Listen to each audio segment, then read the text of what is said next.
Hi everyone, welcome back to Kiksu study. आज हम पढ़ेंगे सिस्टम ऑफ यूनिट्स के बारे में और टूल्स के बारे में। ठीक है, टूल्स क्या है? The tools that help us to measure physical quantities. तो सबसे पहले जानते हैं कि फिजिकल क्वांटिटी क्या है। इसका डेफिनेशन देखते हैं यहाँ पर। What is a physical quantity? Any quantity in physics that can be measured is called a physical quantity.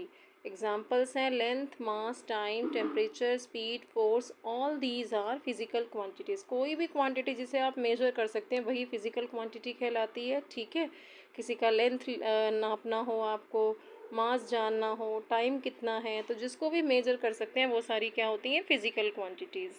जैसे 5 मीटर, जैसे आपको एक पीस ऑफ क्लॉथ है, ठीक है, उसका आपको लेंथ मेजर करना है तो आप बोलेंगे कि 5 मीटर है। और अगर किसी बैग का आपको मास मेजर करना है, जैसे 100 kg का मास है तो उसे हमने लिख दिया 100 kg। ठीक है, और इस कपड़े का लेंथ मैं कितना बोल रही हूँ? 5 मीटर। तो ये सब क्या है इसके एग्जाम्पल्स। इसी तरीके से हम स्पीड को भी मेजर कर सकते हैं, फोर्स को भी मेजर कर सकते हैं। तो ये सारी फिजिकल क्वांटिटीज़ कहलाती हैं। यूनिट क्या है? तो इससे पहले एक एग्जांपल लेते हैं। Let's say you and your friend both measure the length of a table. आपके और आपके फ्रेंड को एक टेबल का लेंथ मेजर करने को कहा गया, और इफ़ यू यूज़ मीटर्स, अगर आप मीटर्स यूज़ कर रहे हो और योर फ्रेंड यूज़ इंचेस, तो जो नंबर्स हैं, टेबल का जो लेंथ है वो डिफरेंट डिफरेंट आएगा। मीटर्स में कुछ और आएगा और इंचेस में कुछ और आएगा। ठीक है, यही रीज़न है कि हमें किसकी ज़रूरत पड़ी? We need a standard system of units. That's why we need a standard system of units so that measurements are same all over the world. वैसे तो 3 सिस्टम होते हैं, देखो, CGS, FPS और MKS सिस्टम। बट जो internationally system use हो रहा है वो कौन सा है? MKS। क्या बोलते हैं हम ऐसे ही को? The international system of units. और ये किस पर बेस्ड है? MKS सिस्टम पर। MKS जो है वो सिस्टम है दैट इज़ यूज इंटरनेशनली। ठीक है, सम स्टैंडर्ड ऐसा यूनिट्स जो हैं इसमें वैसे 7 होती हैं, लेकिन अभी आपकी क्लास में आपको 3 ही पढ़नी है। तो जैसे लेंथ है, लेंथ के लिए मीटर यूज़ करते हैं, मास के लिए किलोग्राम्स यूज़ करते हैं, टाइम के लिए हम सेकंड्स यूज़ करते हैं। इसी से समझो MKS मीटर, के जो है वो किलोग्राम मास के लिए, और एस जो है वो सेकेंड्स। ठीक है, ऐसे ही अगर मैं CGS की वैसे बात करूँ तो CGS में क्या था? सेंटीमीटर है, ये G से ग्राम है, S से सेकंड है। क्लियर? अब टूल्स क्या होते हैं? टूल्स वो हैं use to measure these physical quantities. जैसे लेंथ है, लेंथ को नापने के लिए आप स्केल का यूज़ करते हैं, मीटर स्केल का यूज़ करते हैं, इंची टेप का यूज़ करते हैं, मेजरिंग टेप होती है। इसी तरीके से मास के लिए बीम बैलेंस का यूज़ करते हैं। ठीक है, आपने वेजिटेबल्स बेचने वाले को भी देखा होगा किस तरीके से मेज़र करके देता है आपको वेजिटेबल्स। ऐसे ही टाइम के लिए हम क्या है? स्टॉप वॉच का यूज़ करते हैं, क्लॉक का यूज़ करते हैं। तो ये वो टूल्स हैं जो इन फिज़िकल क्वांटिटीज़ को मेज़र करने के लिए यूज़ होते हैं। अब बात करेंगे हम डिस्टेंस एंड डिस्प्लेसमेंट की। डिस्टेंस क्या है? Distance is the total path travelled by an object no matter which direction it moves. It is a scalar quantity, which means scalar quantity means it only has magnitude, just the number, no direction. Distance क्या होता है? Total path आपने जितना travel कर लिया, इसमें हम direction की बात नहीं करते। मैंने स्केलर और वेक्टर पहले ही लास्ट वीडियो में समझाया। तो डिस्टेंस हमारी स्केलर क्वांटिटी है जिसमें सिर्फ हम मैग्नीट्यूड की बात करेंगे। जैसे सपोज़ कि आप अपने, ये आपका घर है, ठीक है, आप अपने घर से जो है मार्केट गए यहाँ, और घर से मार्केट कितना दूर है बेटा? 2 किलोमीटर दूर है। अपने घर से मार्केट गए और वापस अपने घर आए, तो टोटल डिस्टेंस आपने कितना कवर किया? 2 + 2 4 किलोमीटर का आपने डिस्टेंस कवर किया। ये हमारा डिस्टेंस है। याद रखना, डिस्टेंस हमेशा पॉजिटिव होता है। और किस पे डिपेंड करता है? It depends on the path taken. जो आपने रास्ता लिया है उसके ऊपर ये डिपेंड करता है, पाथ पर डिपेंड करता है। इसका ऐसा यूनिट जो है वो मीटर है। अब मैंने इसमें सिर्फ मैग्नीट्यूड की बात करी है कि 4 किलोमीटर आपने डिस्टेंस कवर किया है, मैंने कोई डायरेक्शन नहीं बताई ईस्ट है या वेस्ट है, ठीक है। डिस्टेंस में हम कोई डायरेक्शन की बात नहीं करते, इट ओनली हैज़ मैग्नीट्यूड। देखो डिस्प्लेसमेंट क्या है, it is the shortest distance between the initial and final position of an object. It is a vector quantity which means it has both magnitude and direction. ये है क्या, displacement भी change in position of an object है, vector quantity है, इसमें दोनों की ही बात करेंगे, डायरेक्शन की भी और मैग्नीट्यूड की भी, ठीक है। इसे हम एरो से रिप्रेजेंट करते हैं, अभी बताऊंगी मैं। और ये जो है वो डिस्टेंस है हमारा फाइनल और इनिशियल पोजीशन के बीच का। सेम केस ले लेते हैं, जैसे यहाँ आपका हाउस है, ठीक है, और यहाँ क्या हमने बोला था, मार्केट है। तो जैसे आप घर से चले और मार्केट कितने दूर थी, 2 किलोमीटर थी, तो आप मार्केट जाते हो, वापस अपने घर आ जाते हो। स्टार्टिंग और एंडिंग पॉइंट क्या है, आपका घर, घर से चले और घर पर ही पहुंच गए। तो जब आपका स्टार्टिंग और एंडिंग पॉइंट जो है वो सेम है, तो इस केस में जो डिस्प्लेसमेंट हो जाएगी बेटा वो ज़ीरो हो जाएगी, ठीक है।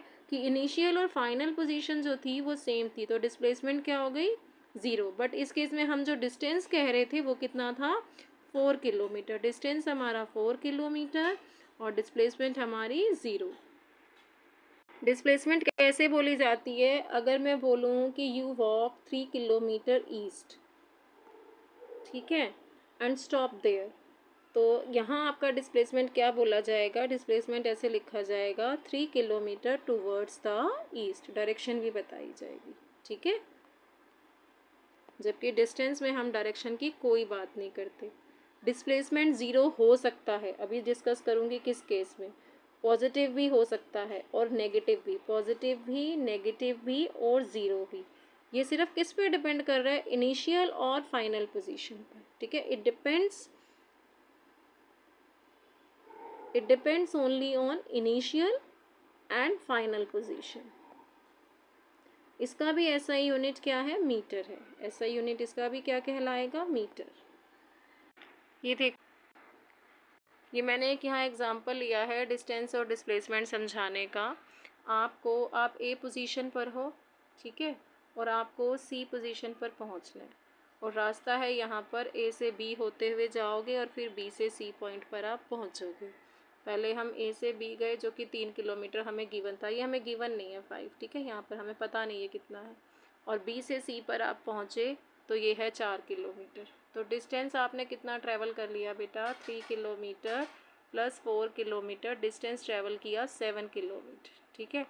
ये तो डिस्टेंस है, लेकिन अगर मैं बात करूँ डिस्प्लेसमेंट की, तो डिस्प्लेसमेंट तो सिर्फ इस पर डिपेंड करेगी, पाथ पर डिपेंड करती नहीं। इनिशियल पोजीशन मेरी ए थी, फाइनल पोजीशन मेरी सी है, तो जो डिस्प्लेसमेंट क्या कहलाएगी, इसको हम एस से डिनोट करते हैं, और ये वेक्टर क्वांटिटी है, तो इसलिए इसके ऊपर क्या आ जाता है, डिस्प्लेसमेंट में एरो आ जाता है, ठीक है, ऊपर।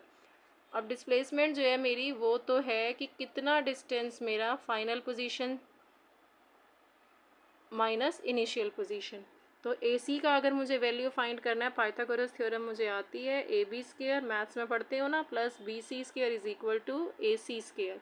ए बी कितना है, 3 का स्क्वायर प्लस 4 का स्क्वायर, कितना आ जाएगा ये, 9 प्लस 25, और इसका हम 16 आएगा यहाँ, 9 प्लस 16, और इसका हम स्क्वायर रूट करेंगे तो ए सी का वैल्यू आ गया 5। तो कितना डिस्प्लेसमेंट हुआ मेरा, 5 किलोमीटर। डिस्प्लेसमेंट जो है वो फाइनल और इनिशियल के बीच का शॉर्टेस्ट डिस्टेंस कहलाता है। क्लियर। एक और एग्जांपल है यहाँ पर, अगर मैं ये पॉइंट है मेरा बी, ए से बी पर बोल रही हूँ जाने के लिए, और ये पाथ हमें दिखाया हुआ है, तो ठीक है, मान लो ये 1 किलोमीटर है, ये 2 है, ये फिर 1.5 है, तो आप इसको मेज़र करते जाओगे और जो टोटल ये काउंट करके आएगा बोलोगे इतना डिस्टेंस है।